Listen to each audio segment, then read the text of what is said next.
Good. Um, shall we move on? Yeah, let's go for it. Who do you want to talk to? Who do you want to talk about? Let's go for Iran. I think that's a great idea. Yeah. All right. So the first place winners of the AFC third round qualifying. They are now entering their third finals and I'm sorry, their sixth finals and their third finals in a row. They have yet to leave the group stage. They made it six. This is now six times. They've yet to make it into the round of 16. Um, and now they're in a very, very tough Group B, ranked 20th in the world. They will use the tactics of their Portuguese coach Carlos Queiroz to compete in this difficult Group B. Talk to me. How's their form looking? Form's been a bit up and down lately. Last 5 games have been including a few different friendlies and I think a couple of lingering games from a recent international cup. I forget what it was, but last 5 games they got a 2-0 loss to South Korea, ranked 28, 2-0 win against Lebanon, ranked 99, 2-1 loss against Algeria, ranked 37, 1-0 win against Uruguay, ranked 14, and a 1-1 draw against Senegal, ranked 18. So pretty even across the board. 2 wins, 2 losses, and 1 draw. So Yeah, and the wins, I mean, they come again, or the points that they got came against good competition, right? A draw against Senegal is great. A win against Uruguay is good. mhm. Competing with a relatively strong Algeria side, beating the Lebanon side they should have, and that South Korea side is always going to be strong. So, um, you Honestly, know, probably the best the form coming in out of any of the teams. oh, easily, easily.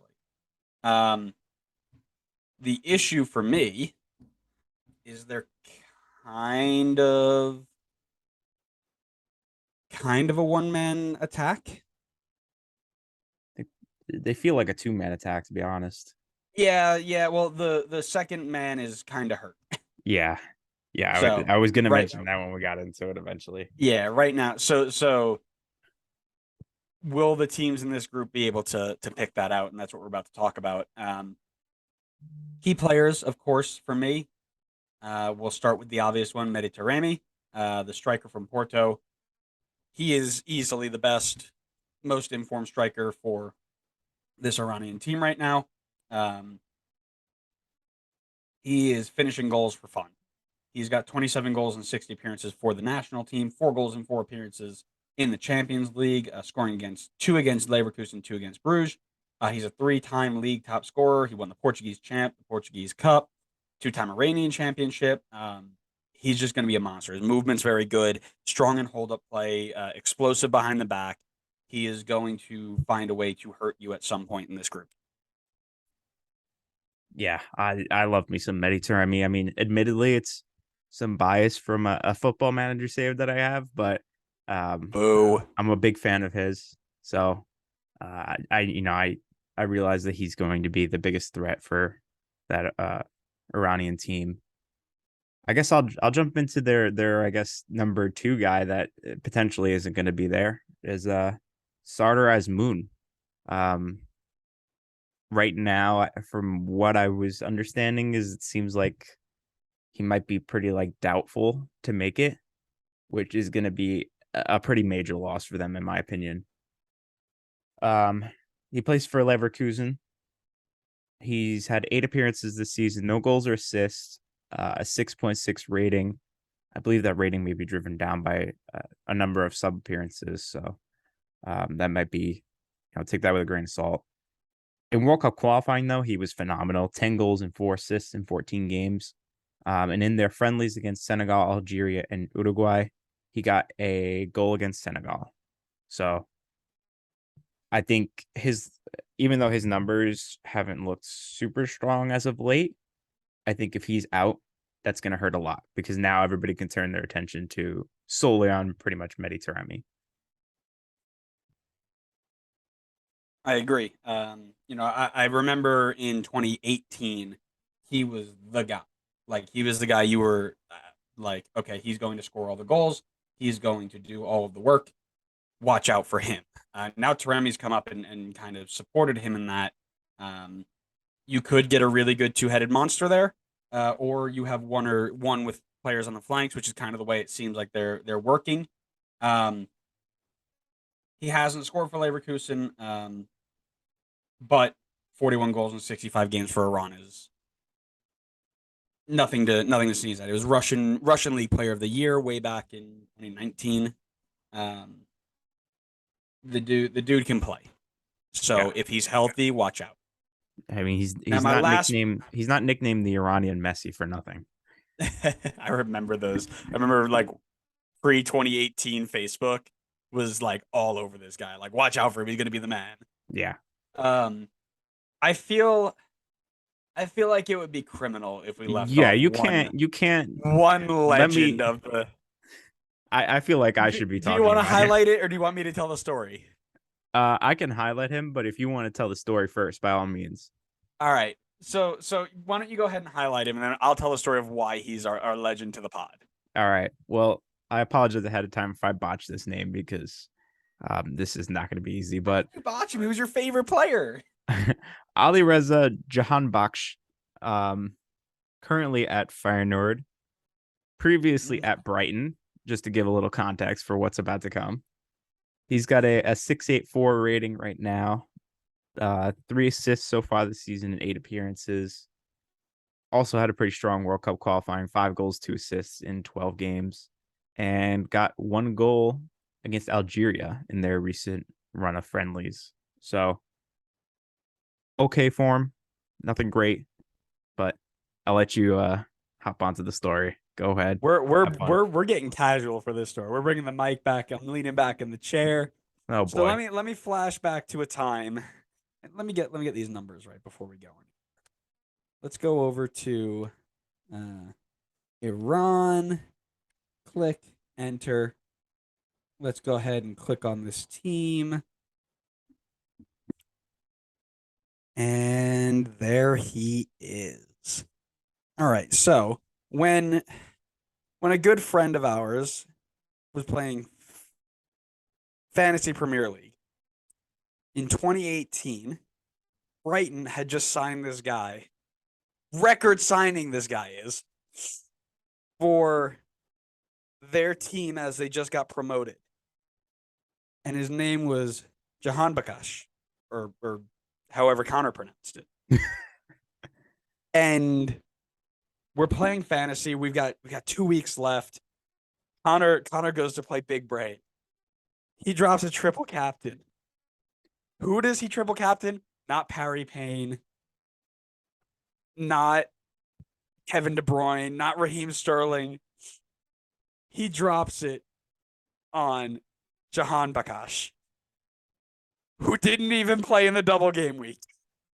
He got 0 points out of a triple captain, and his reasoning. But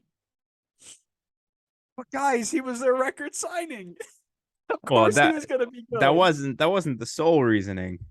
It was the majority of the reason. It was like, No, okay, no, it was not the majority There was of a the double game reasoning. week. You had a ton of people who were playing, and you picked him over others because he was bought for more money. In my opinion, he was the best option for the double game week, and I needed to do something different because if I just picked the same captain as the person in first place, guess what? The math, I can't make up any ground. Hey, you ever won Fantasy Premier League before? I have multiple times. When? What do you mean when? I don't remember. I won it our first season, and then I won it last year. I literally don't remember. I only remember when I won the double. I'm currently in the lead right now too for the draft, and I'm in second place. We don't talk for the about other draft. one. You can't triple captain in draft. Anyways, Surprisingly enough, that's not my worst triple captain ever. I know this Zlatan triple captain is still legendary. Yeah, because of course Zlatan had to miss a pen and get a red, didn't he? Didn't he double up? It was some. I ended up with like -6 points. That's all I remember. Yeah. Anyways, 13 goals and 64 appearances for Jahan Bakash. He's going to be supplying the wide service to Remy, Azmoun, anybody. If they're both up there, individually up there, it doesn't matter. He's the one providing the service, so a guy to keep an eye on for sure. Anybody else you want to highlight? Nope, that's all I had. All right, predicted 11. I've got him in a 4-1-4-1. Of course.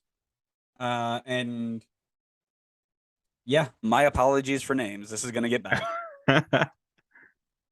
In goal, I've got Abedzadeh. He's been recently the guy taking over most of the qualifying goalkeeping, and it seems to be the next man up. So I think it's his goal to take. Right back to left back going across. I've got Moharam Rami. Gosh, this is gonna be bad. In the two center back spot, I've got Kanani, Hosseini, and Haj Safi. In the DM spot, I've got Ezatolahi, and then going right to left in the front four, Jahan Bakash, Godos, Nurulahi, Golizade, and then up front Taremi, and then if Azmoun is there, he can flip in as well. Wow. I now do not. I'm not. I now apologize for everything I laughed at you about for the Qatar. Which, if you haven't seen, by the way, go check out last episode where we tried to pronounce Qatari names. It was great. It's on TikTok right now. It is. Yeah, I mean, I applaud you for the effort. That was never going to be easy. And the good news for me is that I have basically the exact same lineup, so I don't have to read through all the names on my end. Who's the other one that you changed? The only thing that I had changed, I had Azmoun in my lineup. I guess just kind of on the hope or assumption that he's there. So I had him at striker. I had Taremi on the left, and then I had Golizade. I had him in like the right central midfield spot. But assuming Azmoun is out, then yeah, I would probably be I would be on the same lines as what you had. I would just kind of shift them around a little bit. And as we mentioned, of course, this is not going to be a 3-game starting line. It's going to change. Yellow card, accumulation, injuries, tactics. It's all going to change. So of course, this is just kind of who we think is going to take game one. Yeah, this is from two people who have zero experience with this national team as well. So correct. Take that with a grain of salt. So my question for you, outside of this main core of attackers, right, the Brentford and the Brightons and Porto and all them, most of these players are either second division players or straight from the Iranian league. Do they have? Well, is the star power that they have enough to get them across the line? I would say if they were fully healthy, yes. Without Azmoun, I think it's going to be a lot tougher. One of the things I said about Qatar is that even though they didn't have like players playing in these top 5 leagues or in these super strong other leagues like Portugal or the Netherlands, what they did have was the chemistry and the knowledge of playing with each other week in, week out, playing in the Qatari league. I feel like that was the benefit when Iran is fully healthy of them playing in the Irani league together. So I feel like, and one thing that separated Iran from Qatar, in my opinion, was that Iran did have the star power with Mehdi Taremi and with Sardar Azmoun and with Jahan Baksh.